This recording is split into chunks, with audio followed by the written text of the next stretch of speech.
Carla Littleton, Animal and Habitats Coordinator here at the Carnegie Science Center. And I'm here today because even through closure, we need to make sure our animal ambassadors have quality care. So I'm practicing social distancing. If we take a look around my office, it's just me and the animals here today. And today I want to give you some behind the scenes type of sneak peek at some animals we're raising. And we're going to be talking about mostly beetles today. This is actually a larva of the elephant stag beetle. Now, this is a native species to Pennsylvania. It's one of the largest beetles you can see here in the United States. Stag beetles have very large mandibles. It makes them look really cool. But this species takes about 52 weeks to go from an egg to an adult. We will have these larvae here and be taking care of them for a long time. They are wood eaters. So if I turn this larva up, you can see it has very large mandibles. Those mandibles, or pinchers, we can sometimes call them, are used for eating dead wood and rotting wood.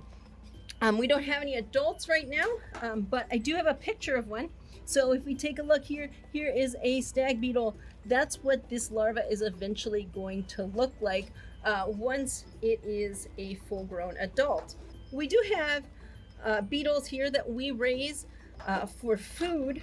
At least the larvae are food for some of our animals.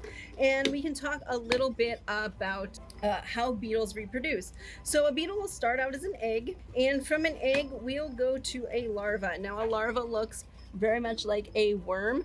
This is something typically called a superworm, often used in the pet trade to feed animals.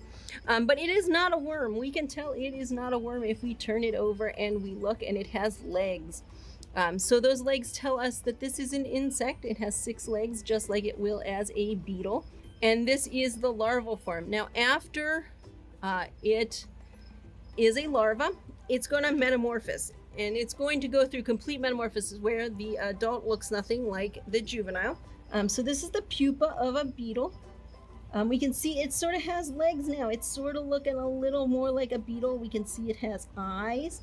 It'll actually wiggle around. So if I put it in my hand, it may wiggle around a little bit. And this is a defensive mechanism to keep things from eating it while it is in this state where it can't do much.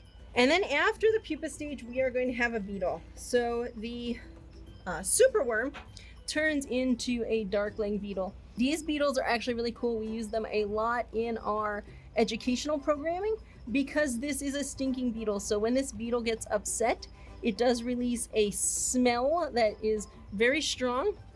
Smells kind of sulfury. Some people describe it as rotting coffee grounds. It's a pretty distinctly bad smell.